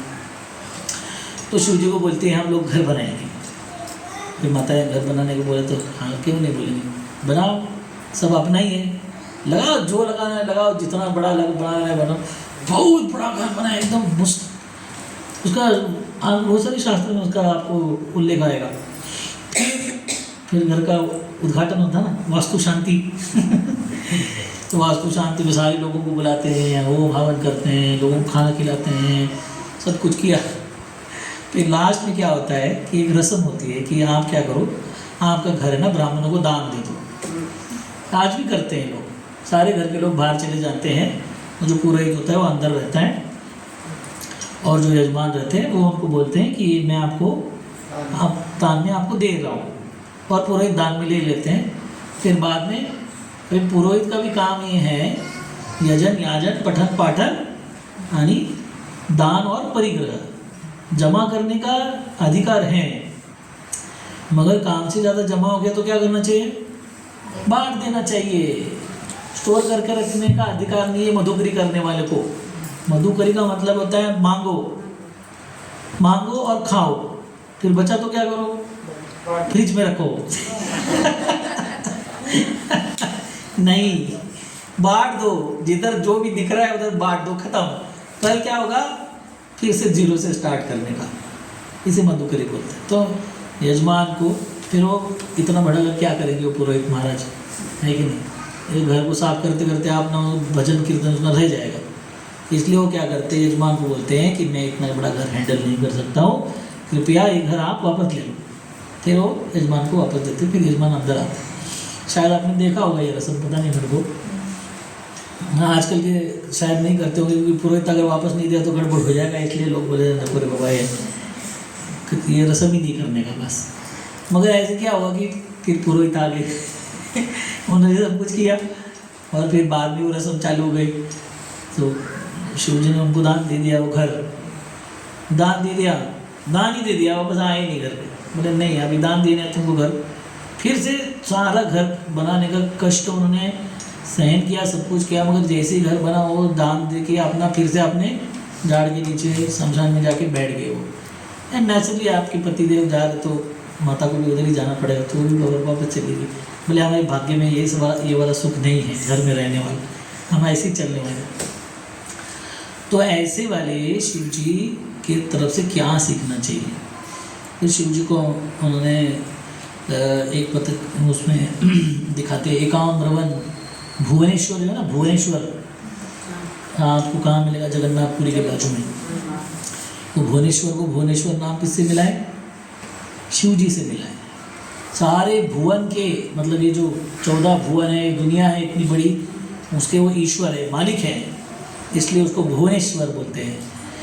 उस भुवनेश्वर में एकाम्रवन नाम का वन है। एकाम्रवन का मतलब होता है उस जंगल में सिर्फ एक पेड़ है आम का, इसलिए उसको एकाम्रवन बोलते हैं। उस एकाम्रवन के नीचे बैठ के वो शिक्षा दे रहे हैं क्या करना चाहिए। क्या करना चाहिए व्यक्ति ने अपना जीवन श्रीमद् भागवतम को सुनने में, पढ़ने में, आचरण करने में और दूसरों को बताने में व्यतीत करना चाहिए। उस एकाम्रवन के नीचे शिव जी और पार्वती बैठे हैं। उस एकाम्रवन का नियम था कि उसमें शिव जी पार्वती के अलावा कोई नहीं आएगा अंदर, और शिव जी पार्वती को श्रीमद् भागवतम की कक्षा मतलब बता रहे हैं। ये पूरी शास्त्र में वर्णन आता है उसका। और अभी क्लास चल रहा है तो बहुत देर के बाद क्या होता है, नींद आती है कि शयन टू चले गए लगता है उधर। हाँ ठीक है। तो एकाम शिव जी अपने ध्यानस्थ मुद्रा में बैठ के श्रीमद् भागवतम बता रहे हैं, और शिव जी ने पार्वती माता को बोला देखो तुम सुन रही होगी ना, तो बीच में भी थोड़ा हाँ हाँ बोलते रहना, है कि नहीं। फोन पे आप जब बात करते हो अगला आदमी कुछ भी नहीं बोलता है, पूछते हो कि नहीं सुन रहे हो कि नहीं, हाँ वो इधर ही हो। तो आपको डाउट आता है, बहुत देर तक आवाज़ नहीं आती तो आपको पता लगता है अरे लगा हैंग करके चला गया मेरे को। आप बीच में पूछते हैं तो शिव जी ने बताया कि बीच में हाँ हाँ बोलना। तो पार्वती माता सो गई, वहाँ पे कोई से को आने को अलाउड नहीं था, मगर एक शुक एक तोता वहाँ पे झाड़ के ऊपर बैठ के सीक्रेटली तो श्रीमद् भागवतम सुन रहा है। सबसे महान वैष्णव शिव जी है, छोटे मोटे लोग भी इतना कुछ तो बोल भी देते थे, मगर शिव जी के जैसा महान व्यक्ति भागवतम बोलेगा, कितना महान है वो। तो फिर शिव जी कुछ पार्वती माता सो गई, मगर क्या हो रहा है बीच में आवाज़ आ रहा है तो शिव जी को लग रहा है हाँ सुन रहे ठीक है जाने दो। फिर बहुत सारा ढूंढने के बाद शिव जी आंखें खोलते बीच में। वे ऐसे स्पीकर को आंखें खुली रखनी चाहिए, मगर शिव जी के जैसे महान स्पीकर भगवान को याद करते करते कथा बताते। इसलिए शिव जी ने कभी देखा नहीं, बाद में आंखें खोल के देखा तो माता तो मस्त सो रही है एकदम फर्स्ट क्लास, और ऊपर से आवाज़ आ रहा है हूँ करने का। बोले ये कहाँ से आ रहा है, इधर तो किसी को अलाउड नहीं आने के लिए, व्यक्ति को तो नहीं प्राणी पक्षी को भी अलाउड नहीं है, हूँ कर रहा है। ऐसे देखते इधर उधर तो सुखदेव दिख रहे ऊपर, पैरेट बैठा हुआ है, गुस्सा हो जाते बहुत, है कि नहीं। तो तब कथा खत्म हो गई थी। वो शुक भागता है उधर से जूम करके तो अपना जान बचाने के लिए अभी, क्योंकि नियम का उल्लंघन किया है वो, बहुत बड़ा उल्लंघन नहीं किया है, छोटा सा उल्लंघन है। वो भागता है और सीधा व्यासदेव की पत्नी होती है, हाँ ऐसे जमा ही देती है नींद में, ऐसे घुस जाते हैं पेट में, जाके घर में जाके बैठ जाते हैं। अभी तुम्हें अभी घर के ऊपर आक्रमण नहीं कर सकते हो आप अपने शास्त्र के अनुसार। ऐसे वो शुभदेव बन जाते हैं जो बाद में शुकाचार्य के रूप में बाहर आते हैं। नॉर्मल डिलीवरी 8 महीने 9 महीने में होता है, शुभदेव गोस्वामी 16 साल अंदर रहते हैं। तो व्यासदेव बोल रहे अरे डिलीवरी कब होने वाला है, ये क्या चल रहा है? अरे भैया तो उसको बात कर रहे हैं अंदर बाहर आने का प्लान है कि नहीं? नहीं, माया बहुत माया है बाहर। 5000 साल पहले इतनी माया थी, आज बोलते तो बाप रे बाप, तो बोलते रहे नहीं आना, तुम स्मार्टफोन सब खराब कर दिया है कि नहीं? और एक भी परीक्षित बचा नहीं है, मैं नहीं आऊँगा बाहर। तो भगवान जाते हैं उनको पूछने के लिए क्या प्रॉब्लम है आपको बाहर आने में? मतलब माया बहुत गंदी बाहर है, मेरे को पकड़ लेगी, मैं अंदर इधर कुछ डिस्ट्रैक्शन नहीं, मैं दिन भर जब करते बैठता हूँ, है कि नहीं? फुकट में खाने को मिलता है, पीने को मिलता है, लाइट नहीं है, फ़ोन नहीं है, चार्जिंग नहीं है, कुछ नहीं है, टीवी नहीं है, मस्त माला होती है मेरी, कुछ डिस्ट्रैक्शन नहीं है, खिड़की नहीं है, दरवाज़ा नहीं है, मैं इधर ही रहने वाला हूँ।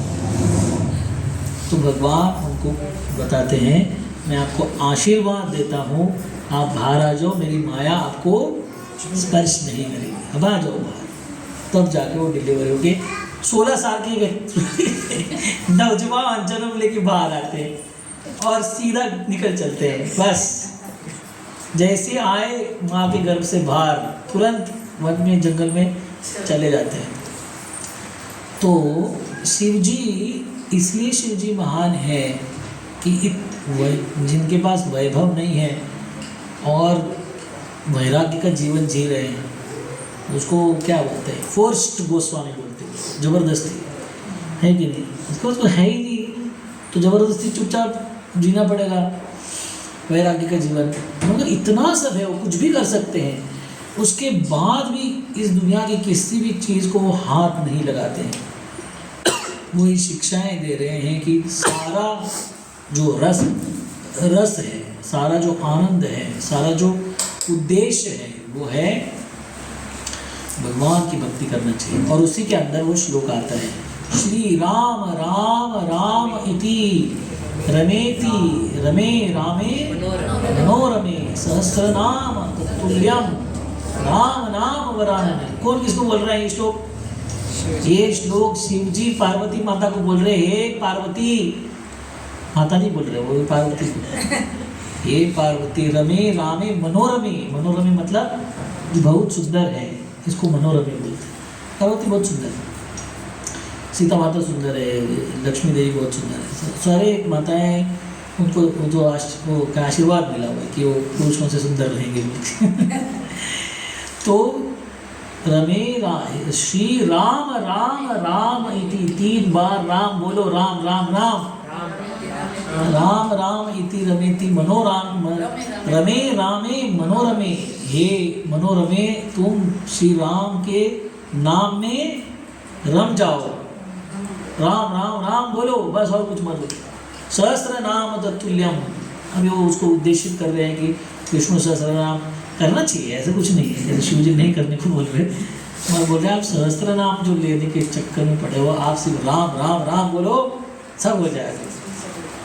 सहस्र नाम तत्तुल्यम राम नाम वरानने। वरानने मतलब अनने मतलब मुखड़ा, अनन वरानने मतलब बहुत सुंदर रूप वाली। हे मेरी पार्वती, आप भगवान श्री राम का नाम लो। देखिए अभी उनकी शिक्षाएं क्या हैं। और आशुतोष हैं, उनका और एक गुण है। एक पहला गुण है, क्या देखा हमने? वैष्णव है। क्यों सर्वश्रेष्ठ वैष्णव है? उसका कारण क्या है? सर्वश्रेष्ठ वैष्णव क्यों माना जाता है उनको? हाँ, सबसे पतित लोगों का उद्धार करने के चक्कर में पड़े हुए हैं, भूत प्रेतों का। दूसरा हमने देखा कि वो सबसे बड़े वैरागी है, सब कुछ है उनके पास, उसके बाद भी उन्होंने सब त्याग कर दिया। तीसरा यह चीज़ है, क्या बता रहा था मैं आपको? आशुतोष। हाँ, उसके बारे में।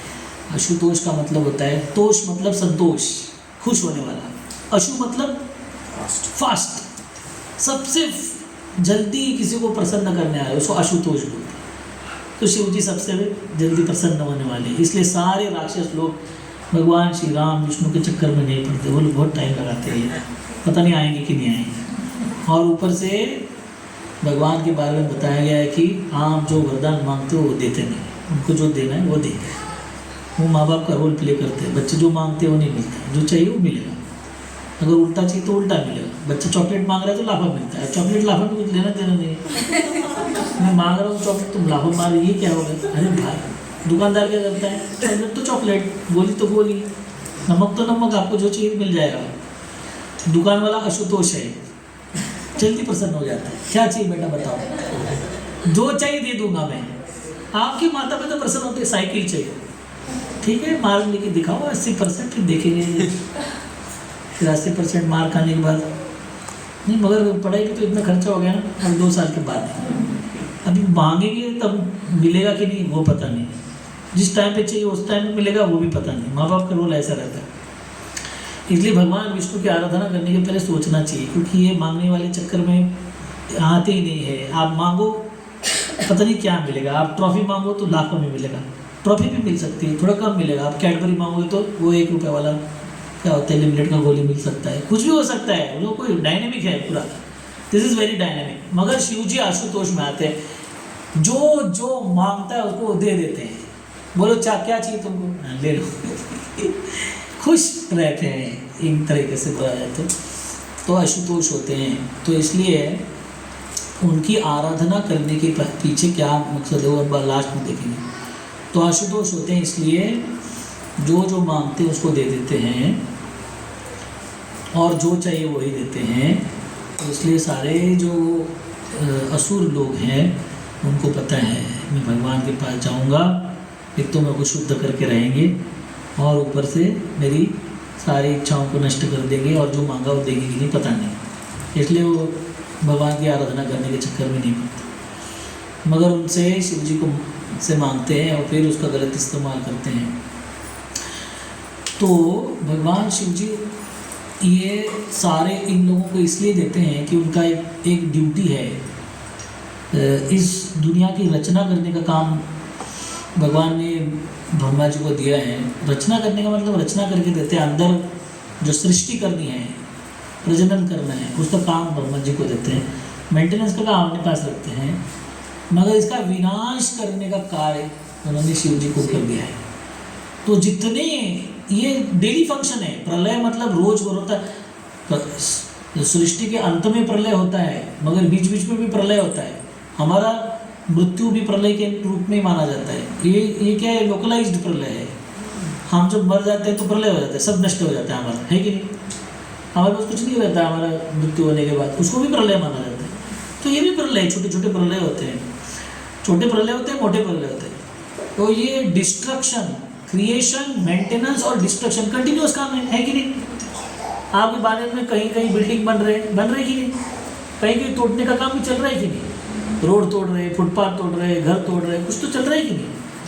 तो ये पैरेलल प्रोसेस है, बनाना, तोड़ना, बनाना, तोड़ना, और सबसे लास्ट में क्या होगा, एक बड़ा तोड़ देंगे धाड़ करके, वो महाप्रलय। बीच बीच वाले प्रलय को कंटिन्यू करने के लिए ये असुरों को आशीर्वाद देना जरूरी है। ये क्या करते हैं, सब नष्ट करने के चक्कर में पड़ते हैं। इनको आशीर्वाद देके बड़ा करने का काम शिव जी करते हैं, ताकि रेगुलर प्रलय चलता रहे। मगर जैसे ही वो देखते हैं कि ये जो कार्य, ये जो असुरों को जिनको उन्होंने आशीर्वाद देके बड़ा किया है, जैसे ही भगवान के सिस्टम के अगेंस्ट चलता है, वो अपना आशीर्वाद संरक्षण पीछे हटा देते हैं, है कि नहीं? रावण को आशीर्वाद देने वाले, फिर हिरण्यकशिपु को आशीर्वाद देने वाले, कंस को आशीर्वाद देने वाले, उसमें शिव जी आशीर्वाद देते हैं उनको। मगर अपने इष्ट देव, उनके इष्ट देव कौन है? शिव जी के इष्ट देव भगवान श्री राम है, इसलिए उनका नाम लेने को बोलते हैं पार्वती माता को। मगर जैसे भी भगवान के सिस्टम के अगेंस्ट, खास करके भगवान के अगेंस्ट काम जब करता है, तब अपना जो संरक्षण है, आशीर्वाद है, जो प्रोटेक्शन है उनकी तरफ से दिए जाने वाला, वो खींच लेते हैं। इसलिए रावण की रक्षा करने के लिए वो नहीं आए, और उसको जितना जरूरी है उतना ही दिया उनको। रावण एक बार कैलाश जाता है, उनको बोलता है कि मेरे को स्वयं भू शिवलिंग चाहिए जिनको आराधना करके मैं अमर बन जाऊंगा। मगर शिव जी उनको शिवलिंग देते हैं, मगर वो प्लान भी बनाते हैं कि वो लेके ना जाए उनके पास। बीच में वो ये जो यहाँ पे गोकर्ण है ना, वो उड़पी के आगे जाके आप धारवाड़ क्या वो बेलगावी, उस रास्ते में आपको दिखेगा गोकर्ण बोल के। वो शिव जी उनको बोलते हैं कि आपको नॉन स्टॉप जाना चाहिए वापस लंका में, बीच में रख दिया इसको फिर गया, मैं वहाँ से हिलूंगा नहीं, ये स्वयंभू शिवलिंग। वह ठीक है मैं जाऊँगा, लास्ट तक जाऊँगा। फिर बीच में जाता है, उसको नेचर कॉल आता है, तो जाना ही है कैसे भी करके। अभी फिर किसी ब्राह्मण को देके जाता है, बहुत सारे उसके वर्जन है, मगर जो भी वर्जन है वो बेचारा लास्ट उधर गणपति जी आते हैं, ऐसा लिखा हुआ है, उसको बोलते हैं अरे मेरे पे भरोसा रखो, मैं कुछ नहीं करूँगा, मैं तुम्हारे को बुलाऊँगा फिर चला जाऊँगा। फिर वो जैसे बेचारा यू टर्न मार के जाता है, तुरंत चालू करते बोलने के लिए आ जाओ करके। अभी इतना अभी किसी जाएगा वो, फिर 3 बार नाम लेते उधर रख देते उसको, भाग जाते उधर से।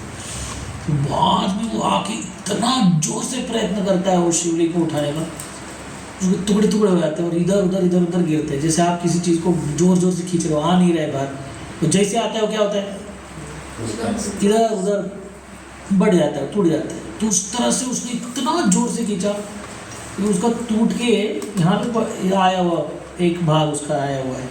गोकर्ण है ना, गोकर्ण कितने लोगों ने देखा है, एक बहुत बड़ा गोपुरम है, रेलवे ट्रैक से दिखता है आपको, बेलगावी के आगे उड़पी के पहले उस ट्रैक में आपको देखने को मिला।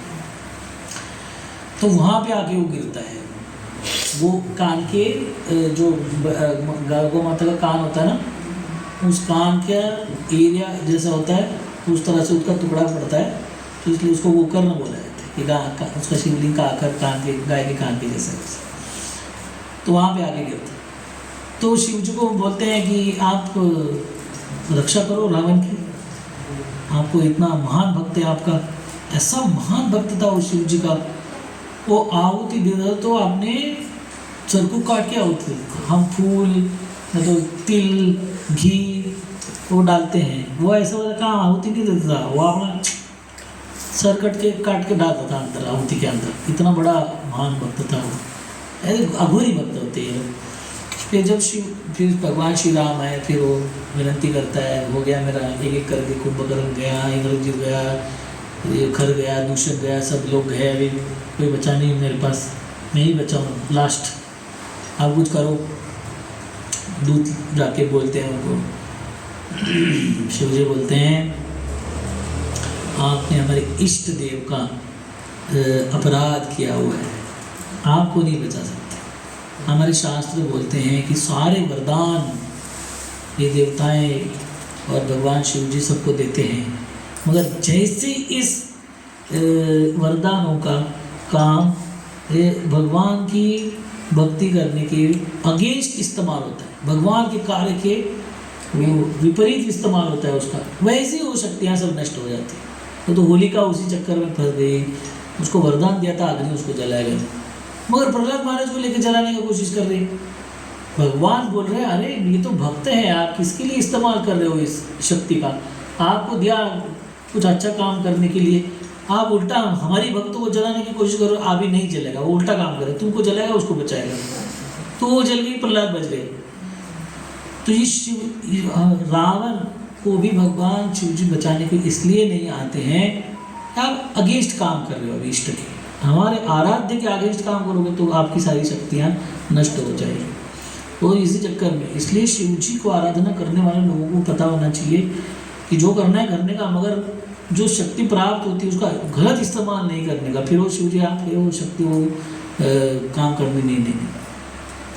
और दुनिया के सारे परेशानियों से बचने का काम शिव जी करवाते हैं लोगों को। तो ये तीसरा फाइनल हो गया कि वो आशुतोष है, बहुत जल्दी खुश हो जाते हैं। आशुतोष मतलब बहुत जल्दी खुश होने वाले, और वरदान भी देंगे आपको, भर भर के वरदान देंगे, मगर तभी वो उस वरदानों के सहायक बनेंगे, आशीर्वाद देंगे उस वरदानों को काम करने के लिए, जब तक हम जो शास्त्र में बताया गया उसके हिसाब से चलेंगे, उसके अगेंस्ट उसका इस्तेमाल करना चालू करेंगे फिर वो शिव जी का उसको आशीर्वाद नहीं देंगे। और द लास्ट वन उसके बारे में बताया गया है। मैं कुछ तो बताने वाला था बीच में आपको, मैंने बोला था आपको बताऊंगा लास्ट में, एनीथिंग? ठीक है, याद आए तो बता दें। लास्ट में शिव जी ये सारे जगत के हितकारक है और उसका ही प्रदर्शन करते हैं। वो समुद्र के अंदर जो हलाहल निकलता है, तो समुद्र मंथन होता है, देवताओं और दानवों को भगवान विष्णु बोलते हैं कि आप दोनों मंथन करो, सागर का मंथन करो। ये दोनों झगड़ा करते रहते हैं ना रोज उठ के, तो भगवान बोलते हैं अरे कुछ तो काम का करो, तुम दोनों मिलके दिन भर झगड़े करते रहते हो, एक तो प्रोजेक्ट कम से कम साथ में करो, है कि नहीं? बोले क्या करें एक साथ में कौन सा प्रोजेक्ट करो? बोले आप सागर का मंथन करो जाके। उसमें भी ये लोग झगड़ा ही करते रहते हैं समुद्र मंथन में, हम एक साथ नहीं रहेंगे, ठीक है आप पहले। फिर भगवान बोलते ठीक है एक साथ काम करो, अलग अलग रहो मगर एक साथ तो काम करो। तो दानवों को भेजते हैं पूछ की तरफ और देवताओं को भेजते हैं वासुकी की मुख की तरफ, और मंथन चालू होता है। बीच में राक्षस लोग बोलते हैं हम नहीं करेंगे, हम जा रहे हैं, वी आर क्विटिंग। क्यों, क्या प्रॉब्लम? नहीं, हमको पूछ दिया आपने, हमको मुख दिया है, उनको बड़ा काम, हमको पूछ पीछे रख दिया आपने, मूर्ख लोग हैं। फिर ठीक है, देवताओं को बोलते हैं आप उधर जाओ, पूछ की तरफ जाओ, और दानवों को बोलते ठीक है आ जाओ, वासुकी की मुख की तरफ रहना। तो वासुकी की मुख 1000 फन होती है उसके, जैसे घर घुर घुर चालू हो जाता है, फुस फुस करके वो विष उगलते रहता है, और ये सारे दानव लोग परेशान होते हैं एकदम। बोले क्यों? फिर वो झगड़ा कर रहे उधर, तुमने बोला था उधर जाना है बोल के, मैं तो अच्छा था पूछ की तरफ बोल रहा था, बोलता मैं नहीं बोला तुमने बोला था, और उधर झगड़ा चालू। पूरा वर्णन कराया है श्रीमद् भागवत में। तो भगवान क्या करते हैं ना, जानबूझ के पहले ही पूछ की तरफ रखते हैं उनको, क्योंकि अगर पहले हम उधर रखते थे और तो उधर से विष होता था, पीछे से भगवान के सर पे मारेंगे वो लोग, देखो जहाँ से विष आता था उधर हमको रख दिया। तो इसलिए क्या करते, भगवान को पता होता है बदमाश क्या करने वाले, बोलते तुम जाओ पूछ की तरफ पहले। उधर जाके कंप्लेन मारने वाले उनको पता था, है कि नहीं? आपको पता होता है कुछ लोग कंप्लेन करने वाले, उसका पहले प्लेट बना के उसको खिला, मैं गुलाब जामुन दे वाला, पहले तुम खाओ भाई, हमको पता है गुलाब जामुन खत्म होने के बाद क्या होने वाला है, तो आप खा के मुक्त हो जाओ पहले। इसलिए भगवान बहुत होशियार है, उनको पता था क्या होने वाला है, पूछ के बाद उधर भेजने के बाद ये दिमाग क्या काम करने वाला है। तो जैसे प्रोजेक्ट चालू होता है तो देवताओं को भगवान पहले इंस्ट्रक्शन देते हैं, बोले जो बोला वो करने का, कुछ भी पूछने का नहीं, ऐसा क्यों वैसा क्यों इधर क्यों उधर क्यों, वहाँ ऊपर से मेरे से इंस्ट्रक्शन आया ना वो करने का। भगवान देवताएं बोलते ठीक है हम जो बोलेंगे वो करेंगे। तो क्या करते हैं, आप जब जाके पकड़ो उधर, और उनको बोलते हैं आप पूछ की तरफ जाओ। जैसे चालू है वही लोग बोलते नहीं हम नहीं करेंगे, हमको पूछ के पास रखा आपने ठीक है एक चीज़ करो। अभी देवता कुछ बोलने नहीं वाले, क्योंकि उनको इंस्ट्रक्शन पहले से बताया कि कुछ बोलने का नहीं, सिर्फ फॉलो करने का।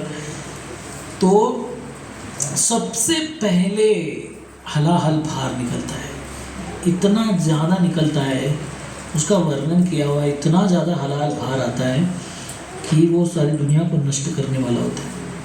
तो ये सारे दोनों टीम जाके भाग के भगवान के पास जाते हैं, बोलती ये कौन खाएगा, अभी हम नहीं कर सकते ये सब, है कि अच्छे आइटम आएंगे तो हम लेंगे, हलाल हम नहीं, है कि नहीं? अगर प्रोग्राम फेल हो गया, लोग बोलते नहीं मेरा डिपार्टमेंट अच्छा चला, ये इसका वजह से फेल हो गया। हलाल किसी को नहीं चाहिए, गुलाब जामुन मालपुआ रबड़ी गंदा चीज़। फेल्योर के कोई बाप नहीं होता है, और सब सक्सेस के हजारों पिताएं होते हैं। Success has thousands of father and failure is orphan। English में ये प्रोवर्ब आती है। फेल्योर मतलब यह अपयश, क्या बोलते हैं, पराजय। पराजय का बाप कोई नहीं होता है, बाप कोई नहीं होता मतलब उसका कोई जिम्मेदारी नहीं लगती, मेरी वजह से पराजय नहीं हुआ, मगर विजय होना चाहिए कि मैंने ये किया ना उसकी वजह से ऐसा हुआ, फिर उसकी वजह से प्रोग्राम सक्सेसफुल हुआ। तो उस तरह से शास्त्र हमें बताते हैं फिर कौन हलाल को लेगा? फेल्यूर किसी को नहीं चाहिए। भगवान बोलते हैं सबसे उदार हृदय इस दुनिया में एक व्यक्ति का है, वह है शिव जी। आप उनको जाके बोलो। तो शिव जी जाके उस हलाल को अपने पाम, जिसमें क्या बोलते हैं उसको, क्या बोलते हैं इसको, अंजलि, अंजलि उसमें धारण करते हैं और उसको पीते हैं। और कहाँ रखते हैं उसको? कंठ में रखते हैं, नीचे नहीं जाने देते हैं और बाहर भी नहीं करते देते। तो ये कंठ में धारण करने, श्रीमद् भागवतम इसका वर्णन करता है, पूरा समुद्र मंथन का वर्णन है।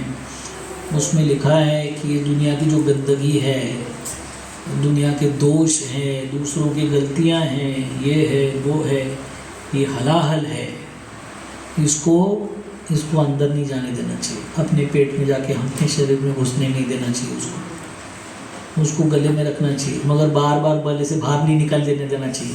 तेरे को पता है उसने क्या किया?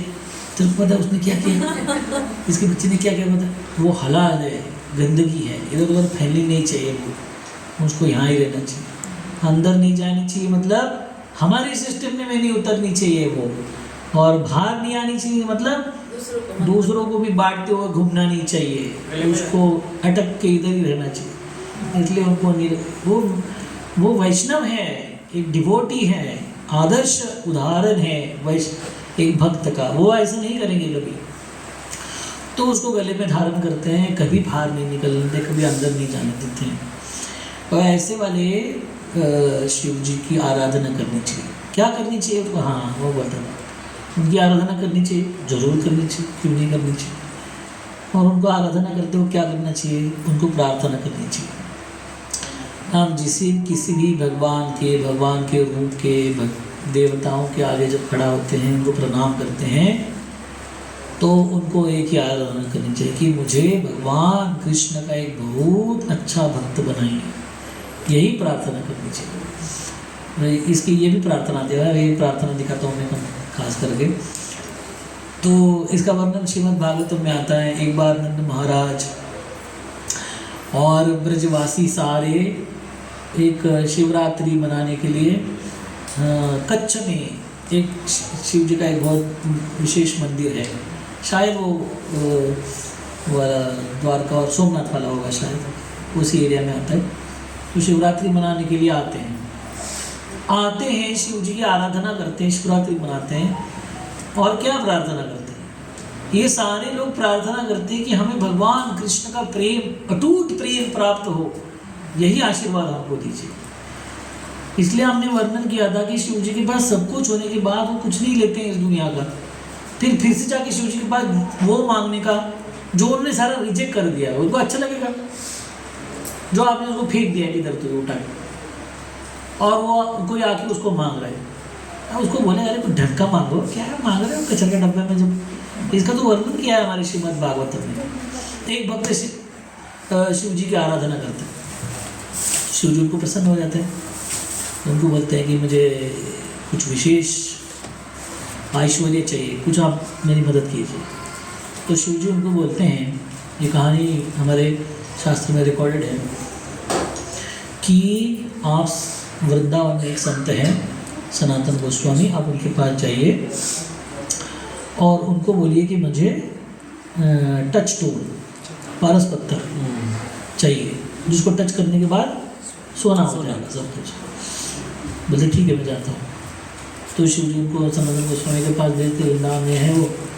तो सनातन गोस्वामी के पास आते हैं, बोले मेरे को शिव जी ने भेजा है आपके पास वो टच स्टोन है, तो आप मेरे को दे दीजिए। वो बोलते वो कचरे का डब्बा रखा है ना वहाँ पे, उसमें कहीं तो पड़ा है जगह। तो फिर वो उठा के उसको धोवा के लेके जाता है। तो उनकी पत्नी उनसे भी होशियार होती है, तो पत्नी को बोलते हैं कहाँ से लाया आपने? सनातन गोस्वामी के घर से लाया मैंने इसको। बोले कहाँ रखा था उन्होंने, पता है क्या आपको? तिजोरी में था क्या? बोले नहीं बाहर कचरे में पड़ा था। तो हमारे शास्त्र बोलते उसकी वाइफ थी, हाँ, तो इससे ज़्यादा होशियार थी। बोलती है कि ये अगर कचरे में पड़ा होगा तो तिजोरी में क्या होगा, सोचो आप।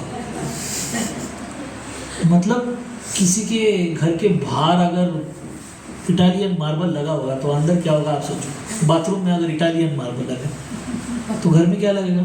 शाबादी का दगड़ लगाएगा है कि नहीं? वहाँ अंदर तो कुछ तो और अच्छा कुछ तो लगाएगा।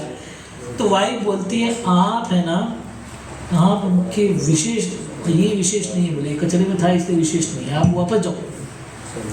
आप उनको बोलो ये नहीं, आपको मेन आपके पास जो ऐश्वर्यवान चीज़ है वो दे दो। तो फिर वो वापस जाता है, वो बोलता है कि सनातन गोस्वामी को बोलता है मेरे को सबसे बेस्ट आपके पास जो चीज़ है वो दे दो मेरे को। तो क्या करते सनातन गोस्वामी बोलते मैं देता हूँ पक्का, मगर एक कंडीशन है, इसको जाके आपको यमुना में फेंक के आना पड़ेगा। वो चाहिए मतलब अंदर वाला माल चाहिए तो बाहर वाला फेंकना पड़ेगा, तब जाके अंदर वाला। अभी बेचारा क्या करेगा, कंडीशन जाके तो फेंक देता है नदी में। अगर पत्थर फेंको वापस नहीं मिलने वाला, इधर उधर फेंकोगे तो जाके फिर से ढूंढ सकते हैं, नदी में नहीं मिलने वाला। तो फेंक देता है बेचारा, वापस आता है, फिर क्या करूँ, अरे भगवान का नाम ले लो हरे कृष्णा कृष्णा कृष्णा हरे हरे, हरे राम राम राम हरे हरे। सबसे अच्छी चीज़ चाहिए ना आपको। इसलिए शिव जी का, जो शिव जी ने पार्वती माता को बताया और जो सनातन गोस्वामी ये व्यक्ति को बताया, वो एक ही लाइन पे। सारे शास्त्र का मर्म है कि आखिर में व्यक्ति ने क्या करना चाहिए, भगवान का नाम लेने में अपना ज़िंदगी बिताना चाहिए। ठीक है, हम क्या है, वो पारस पत्थर को नदी में फेंक के नाम नहीं लेंगे। आपके लिए एक स्पेशल कंसेशन दिया उन्होंने, एक पॉकेट में वो पत्थर रखो और गले में माला रखो, दोनों भी रखो आप अंदर वाला भी माल रखो, बाहर वाला भी रखो। हम नदी में फेंकने को बोलेंगे तो हम भगवान को ही फेंक देंगे नदी में, बोला नहीं चाहिए, मैं इधर अच्छा हूँ पत्थर के साथ वाला। तो इसलिए parallel class, this is wrong. तो हमारे सनातन गोस्वामी और शिवजी दोनों भी बता रहे हैं कि व्यक्ति ने आखिर में अपने जीवन को भगवान की सेवा में समर्पण करना चाहिए। हम कितना भी इस दुनिया को अच्छा करें, ठीक करें, जमा करें, साफ सफाई करें, सब कुछ करें, जमा सब कुछ करेंगे, मगर उसके बाद क्या होगा, एक दिन डब्बा गोल हो जाएगा और उस दिन उल्टा कैलकुलेशन चालू होगा। जो जो भी किया है उसको अभी हिसाब मांगना चालू होगा। तो इससे अच्छा है हम इतना बड़ा सेक्रीफाइस नहीं कर सकते, तो ज़रूर ये करना चाहिए, पत्थर भी रखना चाहिए, माला भी रखनी चाहिए, और दोनों उत्साह के साथ अपने पास रखना चाहिए। तो ऐसे वाले शिव जी की प्रार्थना करनी चाहिए, जहाँ भी हम जाते हैं उसे प्रार्थना करना चाहिए, हे भगवान, हे देवताएं, मुझे भगवान का अच्छा भक्त बनाओ। इधर एक श्लोक है, उसमें पढ़ के जाएंगे। उसमें एक आता है, व्रत आता है कात्यायनी नाम का, जिसमें ब्रजवासी लोग, वृंदावन के लोग कात्यायनी माता को प्रार्थना करते हैं। क्या प्रार्थना कर रहे थे?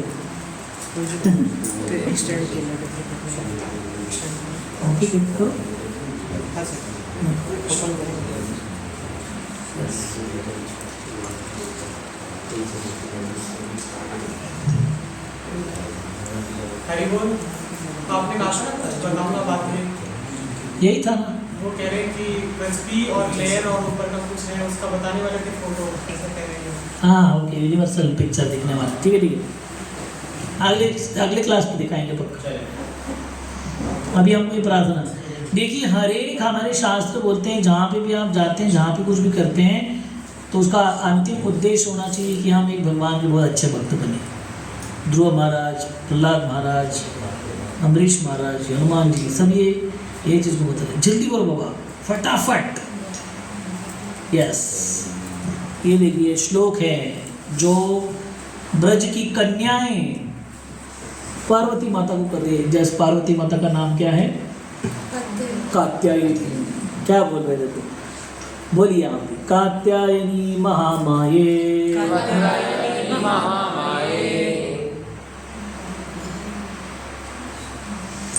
दिख रहा है ना?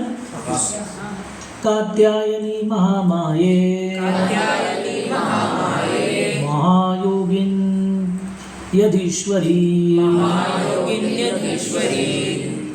नंद गोपसुतं देवी नन्दगोपसुतं देवी पतिं मे कुरुते नमः पतिं मे कुरुते नमः इति मंत्रं जपस्तस्ता इति मन्त्रं जपत्यस्ता पूजां चक्रु कुमारिका पूजां चक्रुः कुमारिकः ब्रज की कुमारियाँ जाके कात्यायनी को प्रार्थना कर रही है। क्या प्रार्थना कर रही है?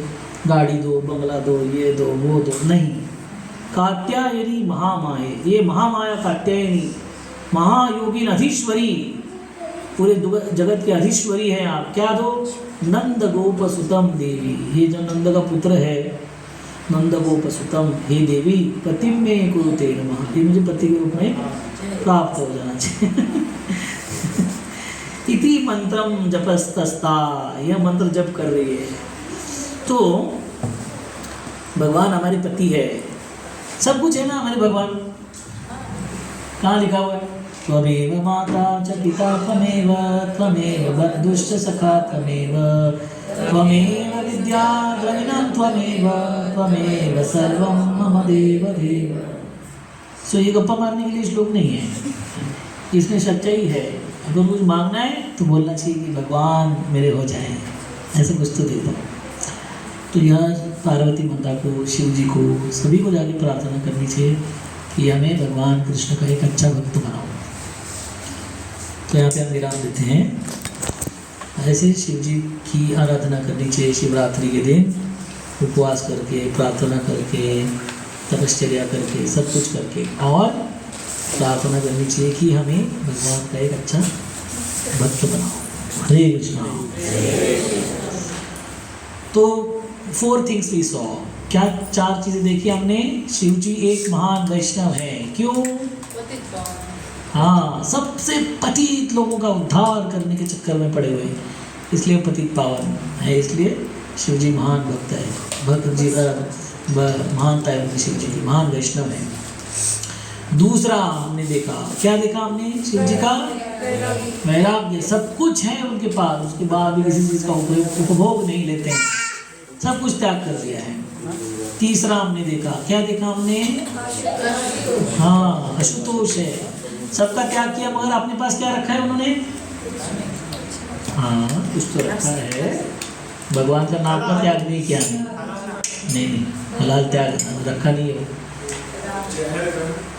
वो फ्लो में जो डिस्कशन किया था वो सब त्याग करके रखा क्या अपने पास? रमे रामे मनोरमे सहस्त्र नाम, राम राम, भगवान का नाम अपने पास रखा। राम का नाम रखा है। हाँ, यस। तीसरा हमने देखा वो आशुतोष है, क्या करते हैं वो?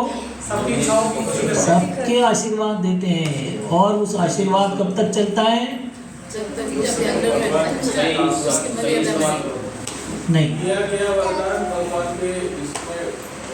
दिया हुआ वरदान का इस्तेमाल भगवान के विरुद्ध काम में नहीं आना चाहिए। भगवान से सलग होगा तो ठीक है, मगर जैसे अगेंस्ट पे इस्तेमाल करेंगे फिर क्या करेंगे? आई एम आउट, अभी मैं आपके साथ नहीं दूंगा। और लास्ट वाला था, क्या था? हलाहल पीने का, जगत के उद्धार के लिए। हाँ, उसका शिक्षा बताना रह गया। जगत के उद्धार के लिए कुछ अपने जीवन में ट्रबल्स, क्या बोलते हैं उसको, परेशानियाँ, मुश्किलें झेलनी चाहिए। विष क्या आप क्यों पिया? खुद का फायदा होने वाला था? नहीं। दुनिया को मरने से बचाने के लिए उन्होंने हलाल किया। तो उसमें शिक्षाएं हैं कि दूसरों की भलाई करने के लिए अपने जीवन में कुछ तकलीफें उठानी चाहिए। और उसमें और एक शिक्षा थी, महत्वपूर्ण शिक्षा थी, वो है कि जो दुनिया की गंदगी है, दोष है, दूसरों की गलतियां हैं, उसको कहाँ रखना चाहिए? हाँ, कंठ में रखना चाहिए और मोगे में बार बार अनाउंस करना चाहिए। नहीं, कंठ से बाहर नहीं आनी चाहिए, मतलब दूसरों को नहीं बताना है, और कंठ के नीचे उतरनी चाहिए, मतलब नहीं उतरनी चाहिए, मतलब हमारे हाँ, वो दोष हमारे अंदर नहीं फैलने चाहिए। ऐसे महान शिव जी है। ये बहुत डिफिकल्ट व्रत है लोगों के, अंदर भी ना जाए, बाहर भी ना निकाले। तो भगवान का भक्त बनना कोई आंडू पांडू काम है क्या?